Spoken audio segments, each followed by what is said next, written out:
নমস্কার বন্ধু, আমি সন্দীপ বাগ। আপনারা দেখছেন Sandip Bag for you YouTube channel. আশা করছি বন্ধুরা সবাই ভালোই আছেন। আজকের HTML এর 7 নম্বর ভিডিও। আজকের ভিডিওতে আমি আপনাদের সঙ্গে আলোচনা করব HTML এর কিছু বিশেষ ট্যাগ নিয়ে, যে ট্যাগটি আপনাদের ওয়েবসাইট ডিজাইনের ক্ষেত্রে খুবই কাজে লাগবে এবং এই ট্যাগগুলো আপনারা শিখুন আর বাড়িতে 2 থেকে 3 বার প্র্যাকটিস করুন। আজকের বিষয়বস্তু সাবস্ক্রিপ্ট ট্যাগ নিয়ে, যেটি আমরা HTML এ SUB লিখে থাকি লেস দ্যান এবং গ্রেটার দ্যানের ভিতরে, আর সুপারস্ক্রিপ্ট ট্যাগ যেটা আমরা SUP লিখে থাকি, এবং ডিলিট ট্যাগ যেটা DEL লিখে থাকি, এবং স্ট্রাইক ট্যাগ S লিখে থাকি, এবং সাইট ট্যাগ CITE। এই ট্যাগগুলো নিয়ে আজ আমাদের বিস্তারিত আলোচনা। প্রথমে আমরা জেনে নিই সাবস্ক্রিপ্ট ট্যাগ কখন ব্যবহার করা হয়। এই ট্যাগটি টেক্সটের কোনো অংশকে মূল লাইনের এক ঘর নিচে স্থাপনের জন্য এই ট্যাগ ব্যবহার করা হয়। যেমন H2O জলের সংকেত, আপনারা সবাই জানেন 2টা নিচে থাকে, একটা স্টেপ নিচে থাকে মূল লাইন থেকে। এই 2টা কিভাবে লিখবেন, আমরা SUB ট্যাগ বা সাবস্ক্রিপ্ট ট্যাগের মাধ্যমে লেখা হয়। এবং নেক্সট সুপারস্ক্রিপ্ট ট্যাগ, টেক্সটের কোনো অংশকে মূল লাইনের এক ঘর উপরে স্থাপনের জন্য এই ট্যাগ ব্যবহার করা হয়। ধরুন লিখলাম, উপরে 2 লিখব পাওয়ার, সেক্ষেত্রে 2টা এক ধাপ উপরে হচ্ছে, সেক্ষেত্রে আমরা SUP ট্যাগ ব্যবহার করে থাকি। এবং নেক্সট ডিলিট ট্যাগ এবং স্ট্রাইক ট্যাগ। ডিলিট ট্যাগের ক্ষেত্রে আমরা DEL ব্যবহার করি, আর স্ট্রাইক ট্যাগের ক্ষেত্রে S ব্যবহার করি। দুটির কাজই একই রকম, টেক্সটের কোনো বিশেষ অংশ লিখে কেটে দেওয়ার এফেক্ট। যেমন মাঝখান থেকে একটা লাইন টানবো, স্ট্রাইক থ্রু। আপনারা যারা MS ওয়ার্ড ব্যবহার করেন তারা জানেন স্ট্রাইক থ্রু নামে একটি অপশান থাকে, যেটার মাধ্যমে কোনো ভুল লেখাকে দেখানোর জন্য ব্যবহার করা হয়। ঠিক আমরাও এখানে ব্যবহার শিখব, এবং তার সঙ্গে শিখব সাইট। চলুন জেনে নিই সাইটের কাজ কি। নর্মাল ফন্ট থেকে একটু আলাদাভাবে প্রকাশ করার জন্য এই এলিমেন্ট ব্যবহার করা হয়। সাধারণত কোনো অংশকে রেফারেন্স হিসেবে উপস্থাপনের জন্য এই ট্যাগ ব্যবহার করা হয়। চলুন আমরা এই ট্যাগগুলো বিস্তারিত জেনে নিই এবং প্র্যাকটিক্যাল দেখে নিই কোথায় কিভাবে কখন কাজ করা হয় ওয়েবসাইট ডিজাইনের ক্ষেত্রে। কেটে দিলাম এটা। বরাবরের মতো আমরা ওয়েব 1 ফাইলটি ওপেন করব। রাইট ক্লিক করলাম, ওপেন উইথ। এখানে নোটপ্যাড, এটিকে বড় করে নিলাম। বড় করার পর এখানে দেখুন H1 যে ট্যাগগুলো আমরা শিখেছিলাম এগুলোকে আমি ডিলিট করে দিই, এখন প্রয়োজন নেই, তাই আমি ডিলিট করে ক্লিয়ার করে নিলাম। প্রথমে চলুন দেখে নিই আমরা সাবস্ক্রিপ্ট ট্যাগের কাজ কি। আমরা ব্রেক এখানে লেখা আছে, এন্টার করলাম, নিচে লাইনে আসলাম, এখানে লিখব H2O লিখলাম। দেখুন লেখাগুলো অনেকটাই ছোট আছে, এক্ষেত্রে আমরা বড় করব। ফরম্যাটে আসলাম, ফন্টে আসলাম, ফন্টের স্টাইলিশটা একটু বড় করলাম, 20 করলাম। দেখুন বড় হয়ে গিয়েছে। এখানে দেখুন H2O লিখেছি, 2টার নিচে নামবে, মূল লাইন থেকে একটু নিচে আসবে, সেক্ষেত্রে 2 এর আগে SUB ট্যাগ ব্যবহার করব, আর 2 এর পরে যেহেতু 2টাই হবে নিচে নামবে, সেহেতু 2 এর পরে আমরা ট্যাগটা শেষ করব। চলুন 2 এর আগে আমরা লেস দ্যান দিলাম, দেওয়ার পরে লিখব SUB, ছোট হাতের SUB, কেউ বড় হাতের লিখবেন না। তারপর 2 এর পরে আমরা SUBটা শেষ করব, লেস দ্যান দিলাম, SUB গ্রেটার দ্যান দিলাম। শেষ করার জন্য এখানে একটি ব্যাকস্ল্যাশ দিতে হয়, ব্যাকস্ল্যাশ আপনারা জানেন, ব্যাকস্ল্যাশ দিলাম। দেওয়ার পর ফাইলে এসে আমরা সেভ করলাম। দেখুন 2টা নিচে নামাবো, তাই সাব ট্যাগটা আমরা ব্যবহার করছি, যেটা সাবস্ক্রিপ্ট। দেখুন এখন সেভ করার পর মিনিমাইজ করলাম, ফাইলটির ওপর রাইট ক্লিক করে ওপেন উইথ। আমি গুগল ক্রোমে ওপেন করছি, আপনারা চাইলে যে কোনো ব্রাউজারে ওপেন করতে পারেন। দেখুন 2টা নিচে নেমেছে। এইভাবে আপনারা যে কোনো লেখাকে একটা ধাপ নিচে নামাতে পারেন সাবস্ক্রিপ্ট ট্যাগের মাধ্যমে। চলুন আমরা সুপারস্ক্রিপ্টের ট্যাগের ব্যবহারটা শিখে নিই। নোটপ্যাডে প্রবেশ করলাম, প্রবেশ করার পর এখানে লাইন ব্রেক করব একটি, less than, backslash, BR, greater than, enter করে নিচে নামলাম। নামার পর এখানে স্কোয়ার লিখব, লিখলাম, 2 লিখলাম। দেখুন 2টা পাওয়ার দেব, যেহেতু মূল লাইন থেকে একটা ধাপ উপরে উঠবে, সেক্ষেত্রে SUP ট্যাগ ব্যবহার করব, সুপারস্ক্রিপ্ট ট্যাগ। তা less than, SUP, greater than. দেখুন মূল ট্যাগটি লিখেছি, সুপারস্ক্রিপ্টের SUP, 2টা উপরে উঠবে, তাই 2 এর আগে SUP লিখেছি, 2 এর পরে SUP দিয়ে শেষ করে দেব, less than, backslash, SUP, greater than. এখন ফাইলে আসলাম, সেভে ক্লিক করলাম, করার পর আমরা মিনিমাইজ করলাম, ব্রাউজার ওপেন আছে, রিফ্রেশ করলাম। দেখুন স্কোয়ার হয়েছে। তাহলে পাওয়ার দিতে পারবেন সুপারস্ক্রিপ্ট ট্যাগের মাধ্যমে, যতটুকু অংশ দিতে চাইছেন শুরু করবেন এবং শেষ করবেন। চলুন এখন জেনে নেব ডিলিট ট্যাগ এবং স্ট্রাইক ট্যাগের কাজ।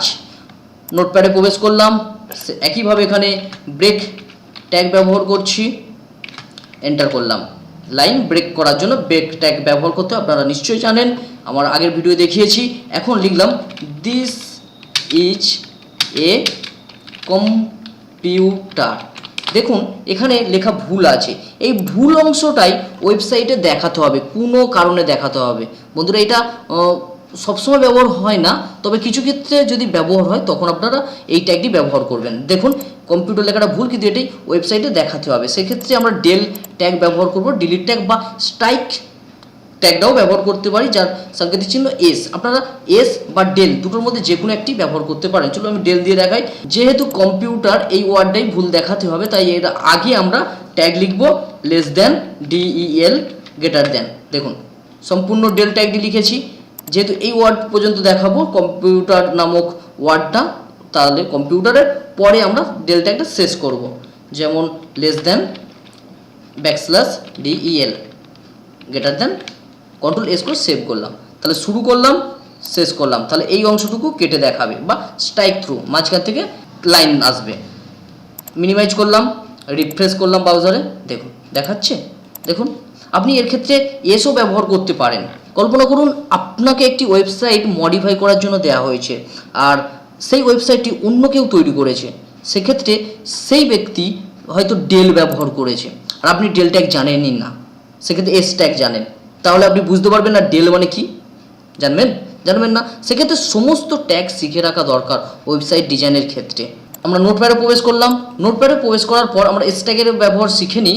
ধরুন এখানে ডেল না লিখে আমরা যদি এস লিখি, ধরুন এস লিখলাম আর এখানে এস শেষ করলাম, কন্ট্রোল এস করে সেভ করে নিলাম। দেখুন এস শুরু করেছি, এস শেষ করেছি। এখন ব্রাউজারে প্রবেশ করব, রিফ্রেশ করলাম, দেখুন একই কাজ। আবার নোটপ্যাডে প্রবেশ করলাম, কল্পনা করুন এই ট্যাগটি লাস্ট ট্যাগ দিতে ভুলে গিয়েছেন, কোনো কারণে দিতে ভুলে গেছেন। আপনি ফাইল সম্পূর্ণ রেডি, সেভ করলেন, এখন ব্রাউজারে প্রবেশ করে দেখতে চাইছেন, রিফ্রেশ করলাম। দেখুন সমস্ত লেখায় যেখানে যেখানে টেক্সট লেখা আছে তার মাঝখান থেকে স্ট্রাইক থ্রু হয়ে গিয়েছে, দাগ এসেছে, কারণ আপনি ট্যাগ বন্ধ করেননি। সেক্ষেত্রে ব্রাউজারের কাছে ইনস্ট্রাকশন আসছে যে সম্পূর্ণ ওয়ার্ডটা বা সম্পূর্ণ সেন্টেন্সটা বা সম্পূর্ণ প্যারাগ্রাফটাই দেখানোর জন্য। কারণ আমরা HTML এর মাধ্যমে লিখে লিখে তো ইনস্ট্রাকশন দিচ্ছি যে কতদূর কী কাজ হবে, কোথায় কালার হবে, কোথায় বোল্ড হবে, কোথায় ইটালিক হবে, সমস্ত কিছু ইনস্ট্রাকশন আমরা নোটপ্যাডের মাধ্যমে ব্রাউজারকে দিচ্ছি, ব্রাউজার আমাদেরকে প্রদর্শন করছে, দেখাচ্ছে। তাহলে চলুন এখানে স্ট্যাগটা আমরা দিয়ে দিই, বন্ধ করে দিই।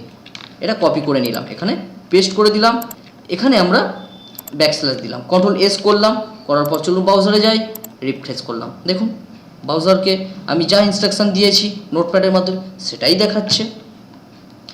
নেক্সট আমরা সাইট ট্যাগ নিয়ে আলোচনা করব। সাইট ট্যাগের কাজ কি? চলুন ব্রাউজারে প্রবেশ করলাম, প্রবেশ করার পর আমরা দেখুন এখানে কিছু লেখা আছে, এই লেখাতে আমরা সাইট ট্যাগ ব্যবহার করব। চলুন এখান থেকে একটু এন্টার করে নিচে নামালাম, এই লেখাটার মধ্যে সাইট ট্যাগের কাজ কি আপনারা ইতিমধ্যে প্রথমে খাতায় লিখে নিয়েছেন।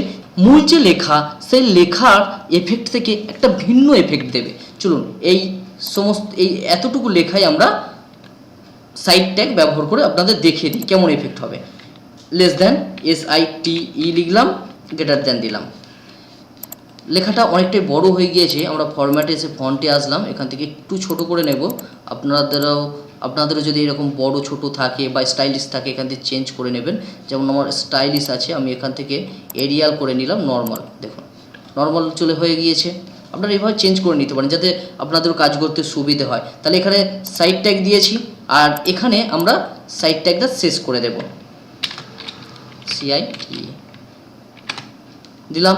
দেওয়ার পর এখানে একটি ব্যাকস্ল্যাশ দিলাম। তাহলে ব্রাউজারকে কি ইনস্ট্রাকশন দিচ্ছি, এই লেখাটুকু আমাকে সাইট ফন্টের যে এফেক্ট আছে সেই এফেক্টটা দেখানোর জন্য ব্রাউজারকে ইনস্ট্রাকশন দিচ্ছি। চলুন ফাইলে আসলাম, সেভ করলাম বা কন্ট্রোল এস করতে পারেন। ব্রাউজারে প্রবেশ করলাম, প্রবেশ করার পর রিফ্রেশ করব। দেখুন রিফ্রেশ করার সঙ্গে সঙ্গে এটা এইটুকু লেখা আপনারা লক্ষ্য করবেন। রিফ্রেশ করলাম, দেখুন লেখার চেঞ্জ হয়েছে। এটাই হচ্ছে সাইট ট্যাগের এফেক্ট। আপনাদের ওয়েবসাইট ডিজাইন করার ক্ষেত্রে যদি এই রকম এফেক্ট প্রয়োজন হয় লেখার ক্ষেত্রে, তখন আপনারা সাইট ট্যাগ ব্যবহার করবেন। আশা করছি আপনারা আজকের ভিডিও দেখে subscript, superscript, delete tag, strike tag আর সাইট ট্যাগের কাজ বিস্তারিত জেনেছেন। যদি ভিডিওটি ভালো লাগে, আপনাদের মন ছুঁয়ে যায়, তাহলে একবার অন্তত লাইক করবেন এবং অন্যান্য বন্ধুদের সাথে শেয়ার করবেন।